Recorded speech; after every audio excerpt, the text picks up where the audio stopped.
Hello दोस्तों, आज हम पढ़ने वाले हैं 30 नवंबर 2021 का मोस्ट इंपॉर्टेंट करंट अफेयर्स। तो लास्ट तक बने रहिएगा। यदि अच्छा लगे तो प्लीज चैनल को सब्सक्राइब जरूर कर लीजिएगा। तो चलिए स्टार्ट करते हैं। आज का पहला क्वेश्चन है, हाल ही में भारत का 52वां अंतरराष्ट्रीय फिल्म महोत्सव international film festival of India का समापन कहाँ हुआ है? तो इसका जो राइट आंसर हो जाएगा, हाल ही में भारत के 52वें अंतरराष्ट्रीय फिल्म महोत्सव का समापन गोवा में हुआ है। और इसका आयोजन कब से शुरू किया गया था? तो इसका आयोजन शुरू किया गया था 20 नवंबर से, और 20 नवंबर से 28 नवंबर तक इसका आयोजन गोवा में किया गया है। और इसका कौन सा संस्करण आयोजित किया गया है? तो 52वां संस्करण आयोजित किया गया है। यदि पूछा जाए कि international film festival of India का गठन कब किया गया था, तो इसका गठन किया गया था 1952 में। और अंतरराष्ट्रीय फिल्म महोत्सव के 52वें संस्करण में काफी अवार्ड प्रदान किए गए हैं और एग्जाम की दृष्टि से काफी महत्वपूर्ण हो सकते हैं। तो इनसे याद रखिएगा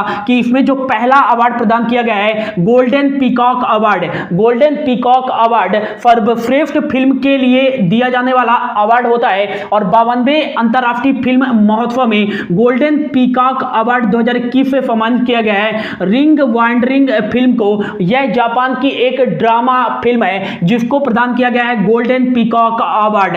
अगला जो है silver peacock award. Silver peacock award यह सर्वश्रेष्ठ निर्देशक को दिया जाने वाला अवार्ड है। और 52वें अंतरराष्ट्रीय फिल्म महोत्सव में सिल्वर पीकॉक अवार्ड किसको दिया गया है? तो यह दिया गया है बाक्लाव केंद्रका को। किसके लिए दिया गया है? तो saving one who was dead के लिए दिया गया है बाक्लाव केंद्रका को सिल्वर पीकॉक अवार्ड 52वें अंतरराष्ट्रीय फिल्म महोत्सव में। अगला जो है Indian film personality of the year. यह Indian film personality of the year award दिया गया है 52वें अंतरराष्ट्रीय फिल्म महोत्सव में। यह दिया गया है हेमा मालिनी को और प्रसून जोशी को दिया गया है संयुक्त रूप से। अगला जो है सत्यजीत रे लाइफ टाइम अचीवमेंट्स अवार्ड 52वें अंतरराष्ट्रीय फिल्म महोत्सव में दिया गया है दो लोगों को संयुक्त रूप से, मार्टिन स्कोरेफिफ और इस्तेबान जाबोज को। मार्टिन स्कोरेफिफ जो हैं वो हॉलीवुड के एक फेमस निर्देशक एवं फिल्म निर्माता हैं, और इस्तेबान जाबोज जो हैं वो हंगेरियन फिल्म निर्देशक एवं निर्माता हैं। इनको दोनों को संयुक्त रूप से 52वें अंतरराष्ट्रीय फिल्म महोत्सव में सत्यजीत रे लाइफ टाइम अचीवमेंट अवार्ड से सम्मानित किया गया है। अगला जो है international film festival of India के 52वें संस्करण में जो बेस्ट एक्टर का अवार्ड दिया गया है वो दिया गया है जितेंद्र जोशी को। और इनको किसके लिए दिया गया है? तो ये गोदावरी के लिए दिया गया है। ये भारतीय अभिनेता हैं जिनको 52वें अंतरराष्ट्रीय फिल्म महोत्सव में बेस्ट एक्टर का अवार्ड दिया गया है। अगला जो है international film festival of India के 52वें संस्करण में बेस्ट एक्ट्रेस अवार्ड से किसको सम्मानित किया गया है? तो जो सर्वश्रेष्ठ अभिनेत्री का अवार्ड दिया गया है वो दिया गया है एंजिला मोलिना को। ये एक स्पेनिश अभिनेत्री हैं जिनको 52वें अंतरराष्ट्रीय फिल्म महोत्सव में बेस्ट एक्ट्रेस का अवार्ड दिया गया है। अगला जो है 6वां ब्रिक्स फिल्म फेस्टिवल। पहली बार ऐसा हुआ है कि जो ब्रिक्स फिल्म फेस्टिवल है यह 52वें अंतरराष्ट्रीय फिल्म महोत्सव के साथ आयोजित किया गया है। कहां आयोजित किया गया है? तो ये गोवा में ही आयोजित किया गया है। ब्रिक्स फिल्म फेस्टिवल जो है ये 5 देशों का एक समूह है जिसमें से बी फार होता है ब्राजील, आर फार होता है रशिया, आई फार होता है इंडिया, और सी फार होता है चाइना, और एफ फार होता है साउथ अफ्रीका। इन 5 देशों की सर्वश्रेष्ठ फिल्म को, सर्वश्रेष्ठ निर्देशक को, सर्वश्रेष्ठ अभिनेता को प्रदान किया जाने वाला यह एक फिल्म फेस्टिवल है। इसमें जो बेस्ट फिल्म का अवार्ड दिया गया है वो दिया गया है बरकत को। यह एक साउथ अफ्रीका की फिल्म है। और बरकत जो फिल्म है, जो ईद में टूटे बिखरे हुए परिवार होते हैं उनको एक साथ कैसे जोड़ा जाता है, यह फिल्म इसके बारे में बताती है बरकत, जिसको बेस्ट फिल्म का अवार्ड दिया गया है ब्रिक्स फिल्म फेस्टिवल में। और जो दूसरी है वो है the fun about me never fades. The fun about me never fade यह एक रशियन फिल्म है जो कि एक बुजुर्ग आदमी को जीवन जीने के लिए उत्साहित करने वाली फिल्म है। और इन दोनों को संयुक्त रूप से 6वें ब्रिक्स फिल्म फेस्टिवल में बेस्ट फिल्म का अवार्ड दिया गया है 2021 में। ये याद रखिएगा, काफी इंपॉर्टेंट है। और अगला जो है ब्रिक्स फिल्म फेस्टिवल में जो बेस्ट डायरेक्टर का अवार्ड दिया गया है वो दिया गया है लूफिया मूरत को दिया गया है। एना डॉक्यूमेंट्री के लिए दिया गया है बेस्ट डायरेक्टर का अवार्ड 66वें ब्रिक्स फिल्म फेस्टिवल में। और ये कहां के डायरेक्टर हैं, तो ये ब्राजीलियाई डायरेक्टर हैं। अगला जो है जो 66वें ब्रिक्स फिल्म फेस्टिवल में बेस्ट एक्टर का अवार्ड दिया गया है 2021 में, ये दिया गया है धनुष को, एक भारतीय अभिनेता है। और धनुष को किसके लिए दिया गया है, तो आफूरन के लिए दिया गया है। किसके लिए दिया गया है, आफूरन के लिए दिया गया है बेस्ट एक्टर का अवार्ड 66वें ब्रिक्स फिल्म फेस्टिवल में। और अगला जो है बेस्ट एक्ट्रेस का अवार्ड 66वें ब्रिक्स फिल्म फेस्टिवल में किसको दिया गया है, लारा बोल्डोरिनी को दिया गया है। और किसके लिए दिया गया है, तो ये दिया गया है ऑन व्हील्स के लिए। लारा बोल्डोरिनी जो है वो ब्राजीलियाई अभिनेत्री हैं जिनको 66वें ब्रिक्स फिल्म फेस्टिवल में सर्वश्रेष्ठ अभिनेत्री का अवार्ड दिया गया है। अगला क्वेश्चन है, हाल ही में किस राज्य व केंद्र शासित प्रदेश के उप मुख्यमंत्री के द्वारा स्मार्ट अर्बन फार्मिंग एक्सपो का उद्घाटन किया गया है, तो इसका जो राइट आंसर हो जाएगा, हाल ही में दिल्ली केंद्र शासित प्रदेश के उप मुख्यमंत्री मनीष सिसोदिया जी के द्वारा 2 दिवसीय स्मार्ट अर्बन फार्मिंग एक्सपो का उद्घाटन किया गया है। इसका जो मुख्य उद्देश्य है कि शहरी खेती में एक नई क्रांति लाने के लिए यह स्मार्ट अर्बन फार्मिंग एक्सपो का उद्घाटन दिल्ली के उप मुख्यमंत्री मनीष सिसोदिया जी के द्वारा किया गया है। दिल्ली के जो वर्तमान में मुख्यमंत्री हैं वो हैं अरविंद केजरीवाल और यहाँ के जो डिप्टी सीएम हैं वो हैं मनीष सिसोदिया ही। और यहाँ के जो उपराज्यपाल हैं वो हैं अनिल बैजल। यदि पूछा जाए कि पहली बार एशियाई खेलों का आयोजन भारत में कहाँ किया गया था या एशियाई खेलों का पहला संस्करण कहाँ आयोजित किया गया था, तो ये दिल्ली में ही आयोजित किया गया था। कब आयोजित किया गया था, तो 1951 में आयोजित किया गया था। और दूसरी बार भारत में एशियाई खेलों का आयोजन कब किया गया था, तो 1982 में किया गया था। भारत में एकमात्र बार राष्ट्रमंडल खेलों का आयोजन कहाँ किया गया था, तो यह किया गया था दिल्ली में ही। कब किया गया था, तो 2010 में किया गया था। नेक्स्ट याद रखिएगा कि हाल ही में आंगनवाड़ी ऑन व्हील्स पहल की शुरुआत किस केंद्र शासित प्रदेश के द्वारा की गई है, तो दिल्ली केंद्र शासित प्रदेश के द्वारा ही की गई है। और जो भारत का पहला स्मॉग टावर स्थापित किया गया है तो ये दिल्ली में ही स्थापित किया गया है। हाल ही में श्रमिक मित्र योजना की शुरुआत दिल्ली सरकार द्वारा ही की गई है। और मुख्यमंत्री कोविड-19 परिवार आर्थिक सहायता योजना की शुरुआत दिल्ली सरकार के द्वारा ही की गई है। और रेड लाइट ऑन गाड़ी ऑफ अभियान की शुरुआत दिल्ली सरकार के द्वारा ही की गई है। नेक्स्ट याद रखिएगा कि जहां वोट वहां वैक्सीनेशन अभियान की शुरुआत किस केंद्र शासित प्रदेश के द्वारा की गई है, तो ये दिल्ली केंद्र शासित प्रदेश के द्वारा ही की गई है। और नेक्स्ट याद रखिएगा कि हाल में उत्तम बार ग्रीन एप्लीकेशन किस केंद्र शासित प्रदेश ने लॉन्च किया है, तो दिल्ली केंद्र शासित प्रदेश ने ही लॉन्च किया है। देशभक्ति पार्क की स्थापना दिल्ली में ही की गई है। और देशभक्ति पाठ्यक्रम की शुरुआत दिल्ली सरकार द्वारा ही की गई है। और देश का मेंटर्स कार्यक्रम की शुरुआत दिल्ली सरकार द्वारा ही की गई है। और इसका जो ब्रांड एम्बेसडर बनाया गया है वो सोनू सूद को बनाया गया है। म्यूजिक बस की शुरुआत यह दिल्ली सरकार द्वारा ही की गई है। और युवा उद्यमियों को बढ़ावा देने के लिए बिजनेस ब्लास्टर कार्यक्रम की शुरुआत भी दिल्ली सरकार के द्वारा की गई है। और अगला जो क्वेश्चन है, हाल ही में IMF यह इंटरनेशनल मॉनेटरी फंड नहीं है दोस्तों, यह भारत का एक संगठन है जिसका जो फुल फॉर्म होता है वो होता है इंडियन माउंटेनरिंग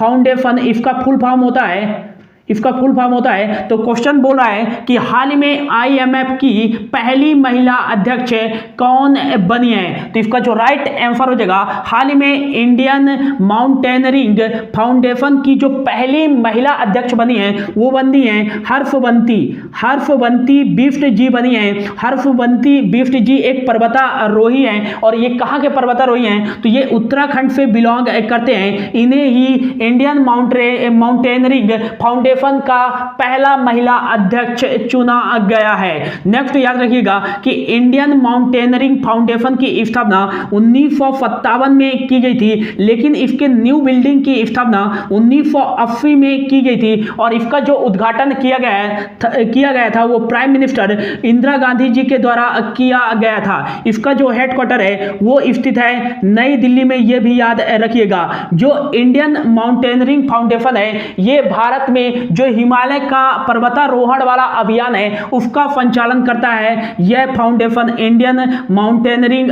फाउंडेशन। बढ़ते हैं अगले क्वेश्चन की ओर।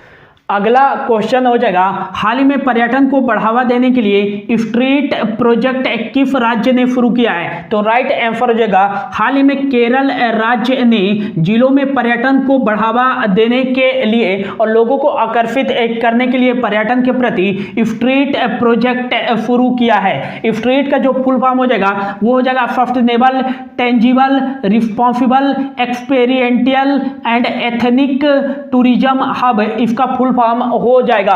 केरल राज्य ने शुरू किया है। तो इंडिया के मैप पे केरल कहां पास स्थित है? तो इंडिया के मैप पे केरल आपको यहां पास स्थित होगा, यहां पास दिखेगा और इसकी जो उत्तरी सीमा लगती है वो कर्नाटक के साथ, इसकी पूर्वी सीमा तमिलनाडु के साथ लगती है और इसकी जो दक्षिणी सीमा लगती है ये भी तमिलनाडु के साथ लगती है और इसकी जो पश्चिमी सीमा लगती है वो अरेबियन सी के साथ लगती है। यहाँ का जो DLR नंबर है वो है 14-20-09। 14 यहाँ डिस्ट्रिक्ट है, 20 लोकसभा की सीटें और 9 राज्यसभा की सीटें हैं और यहाँ का जो विधान मंडल है वो है एक सदनी, केवल यहाँ विधानसभा की सीटें हैं और 140 यहाँ विधानसभा की सीटें हैं। यहाँ के मुख्यमंत्री हैं पिनराई विजयन, यहाँ के मुख्यमंत्री हैं आरिफ मोहम्मद खान, यहाँ के गवर्नर हैं। नेक्स्ट याद रखिएगा केरल की राजधानी जो है वो है तिरुवनंतपुरम, ये भी याद रखिएगा। और नेक्स्ट याद रखिएगा कि एराविकुलम नेशनल पार्क,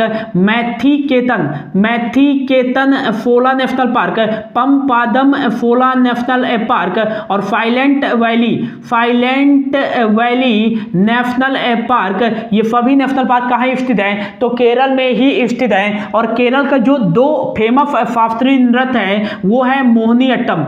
मोहिनीअट्टम किस राज्य का शास्त्रीय नृत्य है? काफी बार एग्जाम में पूछा जाता है, तो यह केरल का ही शास्त्रीय नृत्य है। और नेक्स्ट याद रखिएगा कथकली शास्त्रीय नृत्य किस राज्य का शास्त्रीय नृत्य है? तो ये केरल का ही शास्त्रीय नृत्य है। और यदि कथक पूछा जाए तो कथक शास्त्रीय नृत्य किस राज्य का है? तो ये उत्तर प्रदेश का है, ये भी याद रखिएगा।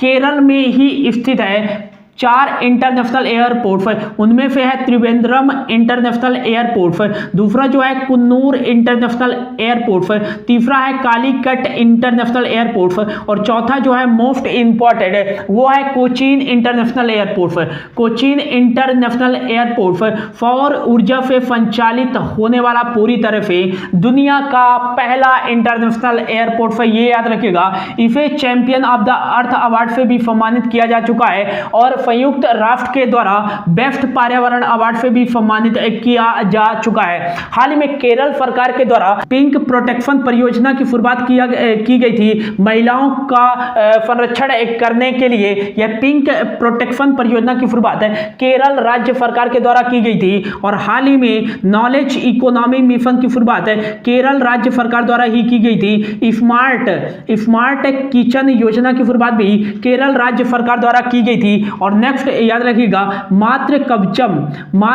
कवचम अभियान की शुरुआत भी केरल राज्य सरकार द्वारा की गई थी। और जो भारत का पहला डिजिटल विश्वविद्यालय स्थापित किया गया है ये केरल की राजधानी तिरुवनंतपुरम में स्थापित किया गया है। और ट्रांसजेंडरों की आयु सीमा समाप्त करने वाला विश्वविद्यालयों में पहला राज्य कौन सा है? तो ये केरल ही बना है, ये भी याद रखिएगा।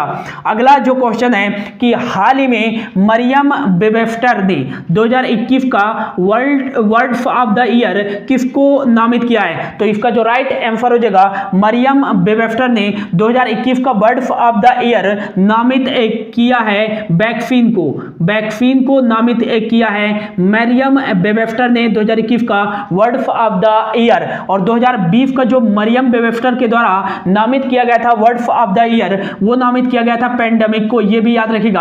हाल में कॉलिम्स डिक्शनरी के द्वारा 2021 का वर्ड्स ऑफ द ईयर नामित किया गया है एनएफटी को, ये भी याद रखिएगा एनएफटी नॉन फंजिबल टोकन इसका फुल फॉर्म हो जाएगा। अगला जो क्वेश्चन है, हाल ही में किस देश ने झांगजिंग 1D संचार उपग्रह लॉन्च किया है? तो इसका जो राइट आंसर हो जाएगा हाल ही में चीन ने झांगजिंग 1D संचार उपग्रह लॉन्च किया है और इसको लॉन्च किया गया है लॉन्ग मार्च 3B रॉकेट के द्वारा। संचार उपग्रह किस देश के द्वारा लॉन्च किया गया है? चीन के द्वारा लॉन्च किया गया है। चीन की जो राजधानी है वो है बीजिंग। रेन मिनवी यहाँ करेंसी चलती है और यहाँ के शी जिनपिंग जो हैं वो प्रेसिडेंट हैं, ये याद रखिएगा। भारत और चीन की सीमा किस नाम से जानी जाती है? तो मैकमोहन लाइन के नाम से जानी जाती है। हैंड इन हैंड एक्सरसाइज का आयोजन भारत और चाइना के बीच में आयोजित किया जाता है। नेक्स्ट याद रखिएगा कि दुनिया का सबसे तेज मैग्लेव ट्रेन की शुरुआत किस देश ने की है? तो ये चीन के द्वारा ही की गई है और चीनी मीडिया के अनुसार जो इसकी स्पीड बताई गई है वो 600 किलोमीटर पर आवर बताई गई है। सिंथेटिक कैनबिनॉइड्स को बैन करने वाला दुनिया का पहला देश कौन सा बना है? तो चीन ही बना है। और हाल ही में किस देश ने अपना पहला सौर अन्वेषण उपग्रह लॉन्च किया है? तो ये चीन ने ही लॉन्च किया है। और नेक्स्ट याद रखिएगा कि हाल ही में किस देश ने क्रिप्टो करेंसी के बिटकॉइंस को प्रतिबंधित कर दिया है? तो ये चीन ने ही प्रतिबंधित कर दिया है, ये भी याद रखिएगा। हाल ही में चेक रिपब्लिक के नए प्रधानमंत्री कौन बने हैं? तो इसका जो राइट आंसर जगह हाल ही में चेक रिपब्लिक के जो नए प्रधानमंत्री बने हैं वो बने हैं पेड्रो फियाला चेक रिपब्लिक के नए प्रधानमंत्री बन गए हैं। चेक रिपब्लिक ये यूरोप का देश है और यहाँ की जो राजधानी है वो है प्राग, यहाँ की राजधानी है। और चेक कुर्ना यहाँ करेंसी चलती है। बढ़ते हैं अगले क्वेश्चन की ओर। अगला क्वेश्चन है, हाल ही में कोलंबो सुरक्षा कॉन्क्लेव ऑपरेशन का आयोजन किन देशों के द्वारा किया गया है? तो इसका जो राइट आंसर हो जाएगा कोलंबो सुरक्षा कॉन्क्लेव ऑपरेशन का आयोजन 3 देशों के बीच किया गया है। श्रीलंका, भारत और मालदीव के बीच किया गया है। जो हिंद महासागर का क्षेत्र है इसकी सुरक्षा को बढ़ावा देने के लिए और इसकी सुरक्षा को और अधिक सक्षम बनाने के लिए इन तीनों देशों के बीच कोलंबो सुरक्षा कॉन्क्लेव ऑपरेशन का आयोजन किया गया है। इसमें तीनों देशों की नौसेना ने भाग लिया था। हाल ही में इन तीनों देशों के बीच दोस्ती अभ्यास का भी आयोजन किया गया है। नेक्स्ट याद रखिएगा कि श्रीलंका और भारत के बीच में एक एक्सरसाइज होती है मित्र शक्ति एक्सरसाइज और फ्लिनेक्स एक्सरसाइज भी आयोजित की जाती है। और भारत और मालदीव के बीच में ई कोबरिन नामक की एक्सरसाइज भी आयोजित की जाती है। श्रीलंका की जो राजधानी है वो है कोलंबो और यहाँ की जो ये कोलंबो जो है वो व्यावसायिक राजधानी है और श्रीलंका की जो प्रशासनिक राजधानी है वो है जयवर्धनेपुरम कुट्टे और इसी को मेन राजधानी माना जाता है श्रीलंका के द्वारा। और यहाँ के जो प्रेसिडेंट हैं वो हैं गोतबाया राजपक्षे और यहाँ के जो प्राइम मिनिस्टर हैं वो है महेंद्रा राजपक्षे। श्रीलंकन रुपये यहाँ करेंसी चलती है। हाल ही में किस देश ने खाद्य आपातकाल की घोषणा की है? तो ये श्रीलंका ने ही की है। मालदीव से याद रखिएगा कि इब्राहिम मोहम्मद सोली यहाँ के जो है प्रेसिडेंट हैं और मालदीव की राजधानी जो है माले है और रुपया यहाँ करेंसी चलती है। अगला और आज का हमारा जो लास्ट क्वेश्चन है, हाल ही में CBIC के अध्यक्ष के रूप में किसे नियुक्त किया गया है? तो इसका जो राइट आंसर हो जाएगा विवेक जौहरी। विवेक जौहरी को हाल ही में federal board of indirect taxes and custom के अध्यक्ष के रूप में विवेक जौहरी जी को नियुक्त किया गया है। जो federal board of indirect taxes and custom जो है ये भारत में एक ऐसा निकाय है जो कि जीएसटी और सीमा शुल्क संबंधित जो शुल्क हैं उसको प्रसारित करता है, सीबीआईसी। तो ये था दोस्तों आज का करंट अफेयर्स। होप आपको अच्छा लगा होगा। Thank you so much for your watching.